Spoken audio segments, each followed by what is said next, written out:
बिस्मिल्लाहिर्रहमानिर्रहीम। अस्सलाम वालेकुम व्यूवर्स, कैसे हैं आप? उम्मीद करती हूँ आप ठीक होंगे। आज मैं आपके साथ शेयर करूँगी मटन ग्रेवी या मटन मसाला।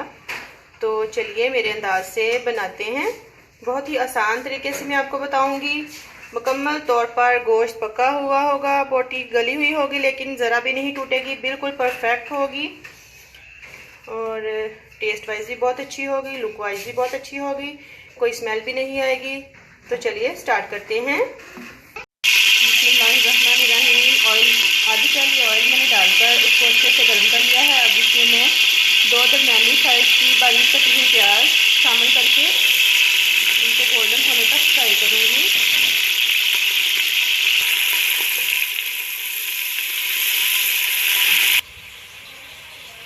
मैंने 2 अदद टमाटर लिए हैं, उनको क्यूब्स में काट लिया है। 2 अदद हरी मिर्चें और 2 इंच का टुकड़ा अदरक का और लहसुन को छील लिया है।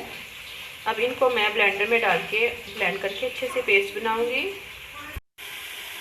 प्याज अच्छा सा गोल्डन हो गया है। अब इसमें मैं शामिल करूंगी 2-3 दालचीनी के टुकड़े, 1 बड़ी इलायची और लौंगे साबुत। इसको थोड़ा सा भून के फिर इसमें मैं गोश्त शामिल करूंगी और उसे अच्छे से भूनूंगी।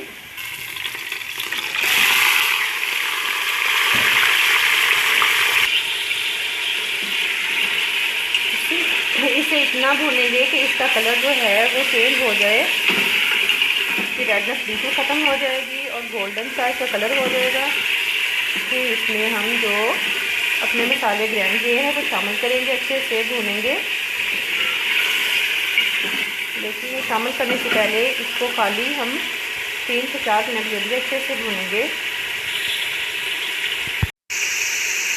गोश्त को हमेशा एक ही तरीके से कुक ना करें कि पानी डाला और उसको पकने के लिए चढ़ा दिया और बाद में हम भूनेंगे नहीं। गोश्त को आप पहले फ्राई करके भी बना सकते हैं, पानी से गलाकर भी बना सकते हैं। देखिए डिफरेंट तरीके हैं, आप ट्राई करें। आपको हर दफ़ा से खाने का टेस्ट जो है वो नया ही मिलेगा और आपका दिल भी नहीं उठाएगा। वो ट्राई कीजिएगा।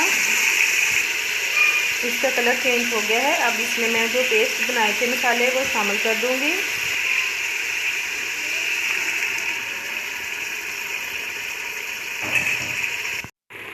इसका पानी खुश्क होने के करीब है। अब इसमें शामिल करेंगे नमक, मिर्च और हल्दी हस्ब ज़रूरत।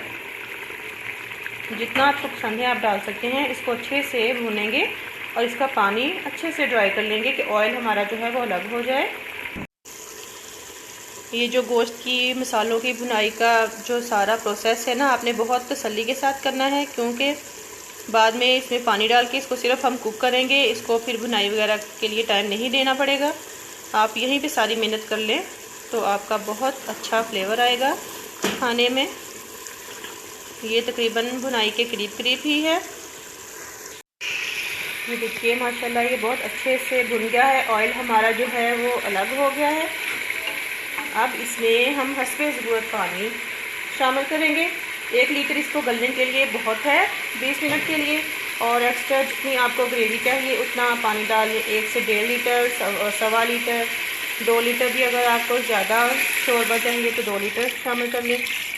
मैं इसमें तकरीबन 1.25 लीटर पानी शामिल करूँगी।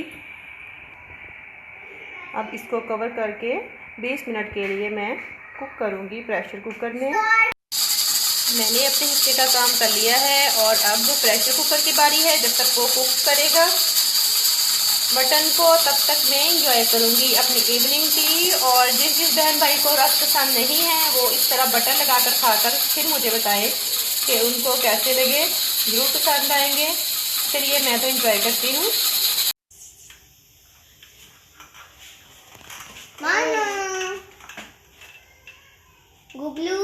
20 मिनट के बाद इसको खोलते हैं। माशाल्लाह लुक देखें आप।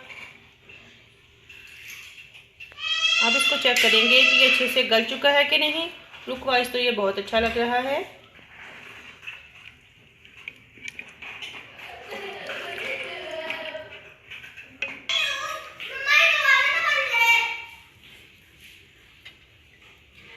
ये देखिए अच्छे से ये पक चुका है। अब इसको मैं सिर्फ ग्रेवी थोड़ी ज़्यादा लग रही है, मैं इसको दम पर लगा दूंगी। इसमें शामिल करूँगी गरम मसाला कुटा हुआ और मोटा कुटा हुआ ज़ीरा शामिल करेंगे, कटा हुआ हरा धनिया शामिल करेंगे और फ्लेम करेंगे ऑफ, क्योंकि हमें ये ग्रेवी मटन बनाना है तो ग्रेवी तो होनी चाहिए ही थोड़ी सी, इसलिए हम करेंगे फ्लेम ऑफ और आपको डिश आउट करके दिखाएंगे इसकी फाइनल लुक कैसी है। इसके साथ ही मुझे दुआ में याद रखिए। अल्लाह हाफिज़।